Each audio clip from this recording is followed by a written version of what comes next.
So part 3 of this little red book on eye awareness, which is, this part really is about being integrated, associated and congruent. So in eye awareness, of course, you and I, we're not owned as any possession, and certainly not under any legal name fraud. So you've got a real true name, and then you've got a legal name, of course, but you shouldn't be using any legal name where a real true name should be, because this is something which is you, which is a verified you. And this is I, which is you, of course, also, which is unfranchisable, which is the custom of we the people, which is an eclectic bond to serve, who's serving from a venue of the land. And as such, you're guided really by more ecclesiastical maximum, and being more integrated, associated and congruent is really only where you're joining like with like. So you can join the living with the living, and you can only join the dead with the dead, which dead means fictional. So meaning that which really doesn't have any central organised nervous system. So who is real, really, is you who has awareness that you're perceiving. Otherwise, awareness isn't, and perception only is. And a reflection in a mirror is certainly a fiction, that's not you. So you can only be joined to the living.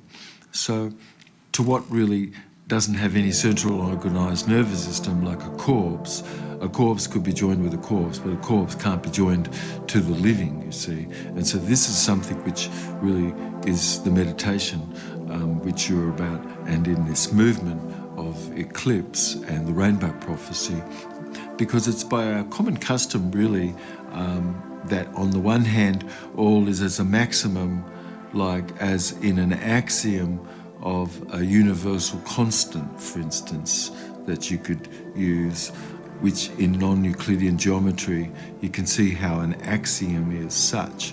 And so maximums are similar, of course, which is all spoken herein, which is, if it's not what's ecclesiastical as a maximum, and it isn't subject to any logical, rational conclusion nor progression that arises, you could understand there's selective restrictive violations in logic where someone is, and you're living what you speak and speaking what you're living next, and you're really learning how to articulate things more and what the meaning of words are, but you're getting a bit of a concept, and things should be more sensory based, of course, and you've learned how to have the implicit and explicit mind reading technique. So as you can feel what the truth is about what this is, I'm asking you to be my trustee, of course, because you've a right that you can see, and you could settle this claim which we're talking about, which is really legal name fraud, which is going on, and all must really be remedied or modified to correct a mistake. Otherwise, how could there have been any contract? Because what would have been free will and all else you can understand is just a trespassing contract ab initio, as no fiction really exists there to cause any other fiction to have existed. You don't really have any slippery slope. That's what's going on a lot, where everything is at this moment, that nothing is really verified, and that everything is from some centralised, concentrated ownership of the media, and obviously not from any central organised nervous system whatsoever. You could see the harm, injuredness and costedness and damage that could have gone on, which has, of course, for we the people, where we don't have proper information. How can you have proper informed consent where you are learning in this ongoing outward lived meditation? It's certainly far better that you were deceived than it would have been to deceive. Yet by generalisation, deletion and construction, which are three brain processes that you and I apply to be able to have a map of reality, this map could be enriched or it could have been impoverished. And yet all lies hidden in the speech and the conduct. and is concealed. And so concealed fault really is equal to deceit, you see.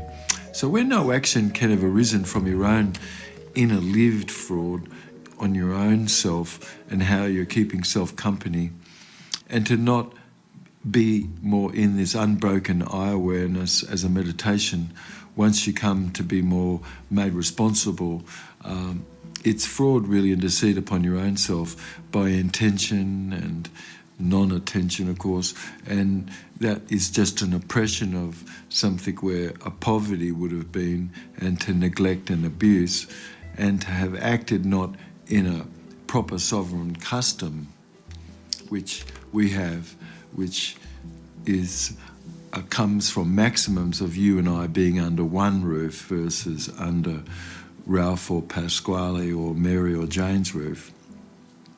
So all is forensically evident. So seemingly to commit a thing which is something which is persisted as no actedness was to prevent such, and in your choosing to be observed more personally developed, you become more associated and integrated and congruent.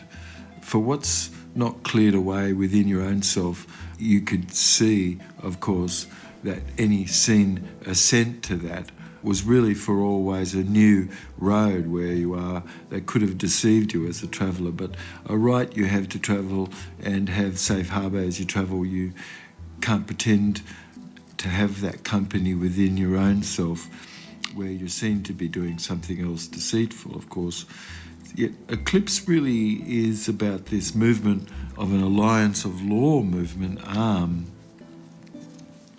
to bring back maximums where you and I not to be put under some transient perception to be at variance, for what's against a good long life really is repugnant and void. And inside you could be caught by this rule of eye awareness, and your life becomes more a living metaphor of the rainbow prophecy. And the greater contains, of course, all that's less. So that none can modify a purpose or change the goalposts around to cause a claim to have arisen in another, beloved. Yet you and I can have waived any advantage of any benefit to take a benefit. You can have to have bared a burden for what's certain is this which can be made certain, you see.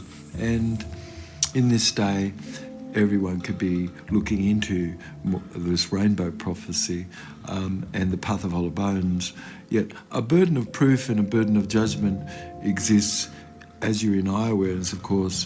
What's unequal could never be joined into the same taxonomy and meditation, for similar things unite, and you have a maximum to manage parts of yourself to be integrated and associated and congruent, for naught against this reason, of course, is lawful.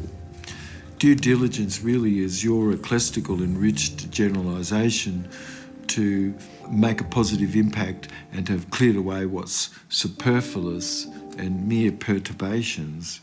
And so a positive construct is a social compact that you and I have to embellish to serve who's serving.